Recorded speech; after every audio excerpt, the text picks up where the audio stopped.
मासिक धर्म में स्त्री को छूने से क्या होता है। एक समय की बात है, भगवान शिव और माता पार्वती कैलाश पर्वत पर बैठे थे। तभी माता पार्वती ने भगवान शिव से कहा, स्वामी, मेरे मन में दो प्रश्न उठ रहे हैं जिनके उत्तर मैं आपसे जानना चाहती हूँ। तब भगवान शिव ने कहा, पूछो देवी, आपके मन में क्या प्रश्न उठ रहे हैं। तब माता पार्वती कहती हैं, स्वामी, किस श्राप के कारण स्त्रियों को मासिक धर्म की पीड़ा सहन करनी पड़ती है। और मेरा दूसरा प्रश्न ये है, प्रभु, एक रजस्वला स्त्री को कौन से कार्य नहीं करने चाहिए जिससे उन्हें पाप लगता है। भगवान शिव कहते हैं, हे देवी, आज तुमने मानव जाति के कल्याण के लिए बहुत ही उत्तम प्रश्न किया है। तुम्हारे इन सभी प्रश्नों का उत्तर माधव ब्राह्मण की इस प्राचीन कथा से प्राप्त हो जाएंगे। इस महान कथा का श्रवण करने मात्र से ही समस्त पापों का नाश होता है। जो भी पति पत्नी इस कथा को ध्यान पूर्वक सुनते हैं, उन्हें सौभाग्य की प्राप्ति होती है। इसीलिए हे देवी, आप भी इस कथा को ध्यान पूर्वक सुनिए। माता पार्वती कहती हैं, हे प्रभु, ये माधव ब्राह्मण कौन थे, उनका आचार विचार कैसा था, मैं इस कथा को अवश्य सुनना चाहती हूँ। कृपया आप इस कथा को मुझसे कहिए, मैं इसे ध्यान पूर्वक पूरा अवश्य सुनूंगी। भगवान शिव कहते हैं, हे देवी, पूर्व काल की बात है। मध्य देश में एक अत्यंत सुंदर नगरी थी। उस नगरी में माधव नाम के ब्राह्मण रहा करते थे। माधव को समस्त शास्त्रों और वेदों का ज्ञान था। वे परम बुद्धिमान, गुणवान तथा धर्म कार्य में तत्पर रहता था। सभी वर्गों के लोग उन्हें बड़ा सम्मान देते थे। वह प्रतिदिन यज्ञ, दान, धर्म तथा संध्या उपासना किया करते थे। वे पशु, पुत्र, बंधु बांधव तथा धन संपत्ति से संपन्न थे। उसकी पत्नी का नाम सुजाता था। वह भी अत्यंत रूपवान, चरित्रवान, गुणवान तथा पतिव्रता स्त्री थी। फिर एक दिन उस पंडित ने अपने घर बहुत बड़ी यज्ञ का अनुष्ठान करवाया और अनेक ऋषि मुनियों को स्वयं जाकर निमंत्रण दिया। और उस नगरी में निवास करने वाले समस्त मनुष्यों और ब्राह्मणों को उसने यज्ञ तथा भोजन के लिए बुलाया। फिर उस दिन अनेक ऋषि मुनि और उस नगरी के समस्त ब्राह्मण उसके घर पर आए। उस पंडित ने सभी का आदर सत्कार किया। फिर उसने सभी को घर के अंदर बुलाया और आसन पर बिठाकर भोजन कराया। ऋषि मुनि और ब्राह्मणों को भोजन कराने के बाद उसने भगवान शिव का स्मरण करते हुए सभी को कपड़ों आदि का दान करके विदा किया। वे सभी माधव पंडित को आशीर्वाद देकर वहां से चले गए। उसके बाद उसने अपने परिवार के बंधु बांधवों तथा अनेक गरीब और भूखे लोगों को भोजन करवाया। इस प्रकार से सभी को भोजन कराने के बाद और अनुष्ठान से निवृत्त होकर जब वे पंडित अपने घर के द्वार के सामने खड़ा था, तो उसने देखा कि उसके घर के सामने एक बकरी और सांड बातें कर रहे थे। उस पंडित ने उस बकरी और सांड की पूरी बात सुनी तो उसे बड़ा आश्चर्य हुआ। वह बकरी और सांड उसके माता पिता ही थे, जो पिछले जन्म के पाप के कारण इस जन्म में बकरी और सांड बन गए थे। तब वह पंडित मन ही मन सोचने लगा, ये दोनों तो साक्षात मेरे माता पिता ही हैं, जो मेरे घर पर पशु बनकर आए हैं। किस कारण से इन दोनों को पशुओं का शरीर प्राप्त हुआ है। अब इनके उद्धार के लिए मैं क्या करूं। इस प्रकार मन में विचार करते हुए उस पंडित को रात भर नींद नहीं आई और वह रात भर भगवान शिव का स्मरण करते हुए सोच विचार करने लगा। उसने सोचा, मेरे माता पिता की मुक्ति का उपाय केवल ऋषि श्रृंगी ही बता सकते हैं। फिर सुबह होते ही माधव पंडित स्नान आदि कार्य से निवृत्त होकर ऋषि श्रृंगी के आश्रम पहुंच गया। आश्रम पर पहुंचते ही ऋषि श्रृंगी ने माधव पंडित का स्वागत किया और कहने लगे, हे पंडित जी, आज किस कारण से आपका हमारे आश्रम में आगमन हुआ है। आपके मुखमंडल पर ये कैसी उदासी छाई हुई है। बताओ, आपके दुख का क्या कारण है। फिर माधव पंडित कहता है, हे गुरुदेव, आपके श्री चरणों में सादर प्रणाम। आपके दर्शन से आज मेरा जन्म सफल हो गया है। हे गुरुदेव, आज मैं आपके पास एक जटिल प्रश्न लेकर आया हूँ। कृपया आप ही मुझे इस कष्ट से बाहर निकाल सकते हैं। मैं अत्यंत दुखी और दुर्बल हो गया हूँ। ऋषि श्रृंगी कहते हैं, पंडित जी, चिंता ना करो। तुम्हारा जो भी प्रश्न है निसंकोच होकर पूछो।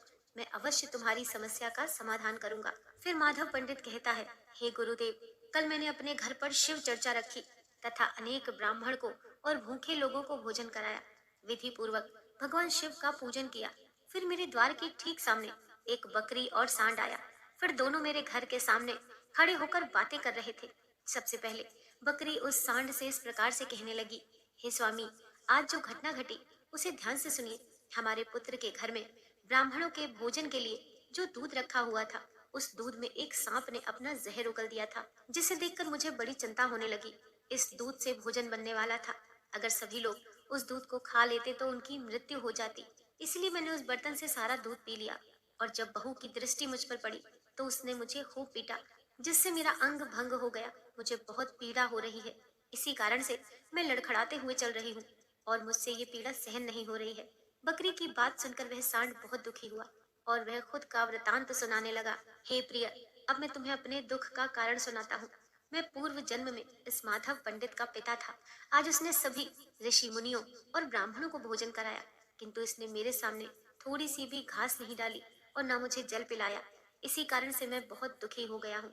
फिर माधव पंडित कहता है, इस प्रकार से अपने माता पिता को बकरी और सांड के रूप में ऐसी बातें करते हुए देखकर मुझे बड़ा दुख हुआ और मुझे रात भर नींद नहीं आई। हर क्षण मुझे चिंता सता रही है। मैंने कभी कोई पाप नहीं किया है, हमेशा ही मैंने धर्म के कार्य किए हैं। फिर भी मेरे माता पिता को ऐसे कष्ट झेलने पड़ रहे हैं। इसी कारण से आज मैं आपके पास आया हूँ। कृपया आप अपनी योग शक्ति से पता करके मुझे बताएं और उनकी मुक्ति के लिए मुझे कौन सा कर्म करना चाहिए। फिर ऋषि श्रृंगी ध्यान लगाकर उस पंडित के माता पिता के पूर्व जन्म के कर्मों को देखते हैं और पंडित से कहने लगते हैं, हे पंडित, तुम्हारे माता पिता ने पिछले जन्म में घोर पाप किया है। इस पाप के कारण आज उनकी ऐसी दुर्दशा हुई है। फिर पंडित कहता है, हे गुरुदेव, किस पाप के कारण मेरे माता पिता की ऐसी दुर्दशा हुई है? कृपया विस्तार से बताइए, मैं जानना चाहता हूँ। फिर ऋषि श्रृंगी कहते हैं, हे पंडित, तुम ध्यान से सुनो। ये सांड जो तुम्हारे पिता हैं, ये पिछले जन्म में रामनगर के श्रेष्ठ पंडित रहे हैं। इन्होंने एक दिन पूर्णिमा का व्रत करके भोजन किया था। पूर्णिमा के व्रत के दिन इसने दान धर्म भी नहीं किया। इसने अपने द्वार पर आए हुए भूखों को कभी भोजन नहीं खिलाया। उसने अपने पितरों का श्राद्ध तर्पण भी विधि पूर्वक नहीं किया। तुम्हारे पिता ने पिछले जन्म में मासिक धर्म के दौरान ही तुम्हारी माता के साथ संबंध बनाया था और इसी पाप के कारण इस जन्म में सांड का रूप प्राप्त हुआ है। अब तुम्हारी माता के बारे में सुनो। तुम्हारी माता ने रजस्वला होते हुए भी भोजन बनाया। मासिक धर्म के दौरान ही इसने भगवान की पूजा की, तुलसी को जल चढ़ाया। रजस्वला होते हुए भी उसने भगवान को भोग लगाया। इसी कारण से इसे महापाप लगा है। मासिक धर्म के दौरान स्त्री 3 दिन के लिए अपवित्र हो जाती है। मासिक धर्म के दौरान स्त्री को पूजा पाठ नहीं करना चाहिए। स्त्री को इन 3 दिनों में अपने बाल भी नहीं धोने चाहिए, इससे पति की आयु कम होती है। मासिक धर्म के दौरान पेड़ पौधों को भी स्पर्श नहीं करना चाहिए। रजस्वला स्त्री के साथ संबंध भी नहीं बनाना चाहिए। जो पुरुष रजस्वला के साथ संबंध बनाता है उसे ब्रह्म हत्या का पाप लगता है। जो पुरुष रजस्वला के वस्त्रों को स्पर्श करता है उसे भी घोर पाप लगता है। रजस्वला स्त्री के शरीर में 3 दिनों तक ब्रह्म हत्या का पाप निवास करता है और चौथे दिन ही वह स्नान करके पवित्र हो जाती है। चौथे दिन स्नान करने के पश्चात रजस्वला स्त्री को अपने पति का मुख देखना चाहिए। अन्य किसी पुरुष का मुख नहीं देखना चाहिए। यदि पति समीप ना हो तो सूर्य देव के दर्शन करने चाहिए। ऋषि श्रृंगी कहते हैं, हे पंडित, इसी पाप के कारण तुम्हारे पिता को सांड और तुम्हारी माता को बकरी का जन्म प्राप्त हुआ है। माधव पंडित कहता है, हे गुरुदेव, अब आप मुझे अपने माता पिता की मुक्ति के लिए उपाय बताइए। ऋषि श्रृंगी कहते हैं, हे पंडित, तुम किसी भी अमावस्या के दिन अपने माता पिता की मुक्ति के लिए श्राद्ध तथा तर्पण करो और दान धर्म करो, गायों की सेवा करो और अपने माता पिता की मुक्ति के लिए भगवान से प्रार्थना करो। फिर वह पंडित वही करता है।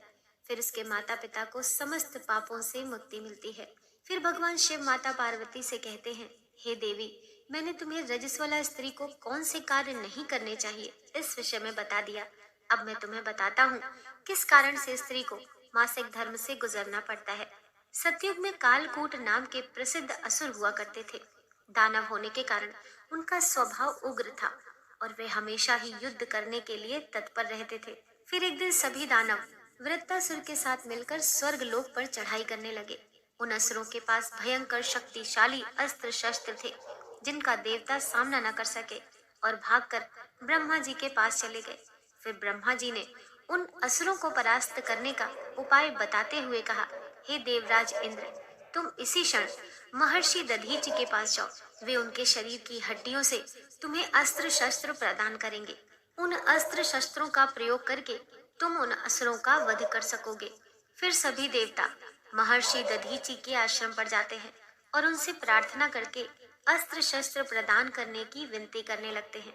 फिर संसार के कल्याण के लिए महर्षि दधीचि अपने शरीर की हड्डियों से अस्त्र शस्त्रों का निर्माण करते हैं और उन्हीं अस्त्रों में से एक वज्र नाम का अस्त्र होता है जिन्हें देवराज इंद्र धारण कर लेते हैं। फिर सभी देवता उन असुरों से युद्ध करने के लिए निकल जाते हैं। देवता और असुरों के बीच भीषण युद्ध होता है। सभी देवता आकाश में असुरों से युद्ध के लिए इकट्ठे हो जाते हैं और प्रहार करने लगते हैं। अग्निदेव अग्नि के प्रहार से दैत्यों को जलाने लगते हैं। फिर अग्नि के प्रभाव से असुरों के शरीर जलने लगते हैं। फिर वरुण देव जल की वर्षा से असुरों को डुबो देते हैं, जिससे असुर त्राही त्राही करने लगते हैं। अनेक दिनों तक इस प्रकार से देवताओं और असुरों में भीषण युद्ध चलने लगता है। फिर देव राजेंद्र और वृत्तासुर आमने सामने आ जाते हैं। इन दोनों के बीच भीषण युद्ध होने लगता है और फिर देव राजेंद्र अपने वज्र का प्रहार करके वृत्तासुर को मार डालते हैं। वृत्तासुर की मृत्यु होते ही उसके शरीर से ब्रह्म हत्या बाहर निकलती है और देव राजेंद्र का पीछा करने लगती है। फिर वह ब्रह्म हत्या इंद्र के शरीर में प्रवेश कर जाती है, जिससे इंद्र को ब्रह्म हत्या का पाप लगता है। फिर देव राजेंद्र ब्रह्मा जी के पास जाते हैं और उनसे ब्रह्म हत्या से छुटकारा पाने के लिए कहते हैं। फिर ब्रह्मा जी उस ब्रह्म हत्या को देव राजेंद्र के शरीर से बाहर निकालने की आज्ञा देते हैं और वह ब्रह्म हत्या इंद्र के शरीर से बाहर निकलकर ब्रह्मा जी से कहने लगती है, हे परम पिता, अभी तक मैं वृत्तासुर के शरीर में निवास कर रही थी, क्योंकि उसने अनेक ब्रह्म हत्याएं की थी। जब इंद्र ने उसकी हत्या कर दी तो मैं इंद्र के शरीर में निवास करने लगी। अब आप ही मुझे उचित स्थान दीजिए जहाँ पर मैं रह सकूं। फिर ब्रह्मा जी कहने लगे, ब्रह्म हत्या, मैं तुम्हें उचित स्थान देता हूँ। फिर ब्रह्मा जी ने ब्रह्म हत्या के 4 भाग कर दिए और कहा, ब्रह्म हत्या, तुम्हारा एक भाग अग्नि के भीतर रहेगा। जो भी मनुष्य अग्नि को आहुति नहीं देगा तो उसके शरीर में प्रवेश कर जाना। तुम्हारा दूसरा भाग जल के भीतर रहेगा।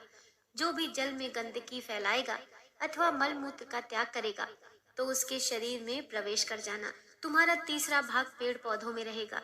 जो भी मनुष्य बिना कारण ही वृक्षों को काटेगा उसे भी ब्रह्म हत्या का पाप लगेगा। फिर ब्रह्मा जी ने अप्सराओं को अपने पास बुलाया और कहा, हे अप्सराओं, इस ब्रह्म हत्या का 1/4 भाग तुम ग्रहण करो। अप्सराएं कहने लगी, हे प्रभु, आपकी आज्ञा से हम इसे ग्रहण करने के लिए तैयार हैं, किंतु हमें भी इससे मुक्ति का उपाय बताइए। फिर ब्रह्मा जी कहने लगे, हे अप्सराओं, जो भी पुरुष रजस्वला स्त्री के साथ संबंध बनाएगा उसके अंदर ये ब्रह्म हत्या प्रवेश कर जाएगी। इस प्रकार से ब्रह्म हत्या के 4 भाग हो गए, एक अग्नि में, दूसरा जल में, तीसरा पेड़ पौधों में और चौथा स्त्रियों के अंदर प्रवेश कर गया। इस ब्रह्म हत्या के पाप के कारण स्त्रियों को मासिक धर्म होता है। जो भी पुरुष मासिक धर्म के दौरान स्त्रियों को स्पर्श करता है अथवा उनके साथ संबंध बनाता है उसे ब्रह्म हत्या का पाप लगता है। भगवान शिव कहते हैं, हे देवी, इस प्रकार से मैंने आपको स्त्री के रजस्वला होने के पीछे के कारण और रजस्वला स्त्री को कौन से कार्य नहीं करने चाहिए आदि के विषय में बता दिया है। फिर माता पार्वती कहती है, हे स्वामी, आज आपने मुझे बहुत ही महत्वपूर्ण ज्ञान दिया है।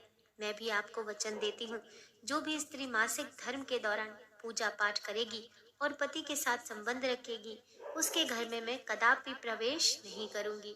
दोस्तों, वीडियो पसंद आई हो तो लाइक कीजिए, चैनल को सब्सक्राइब कीजिए। मिलते हैं नेक्स्ट वीडियो के साथ।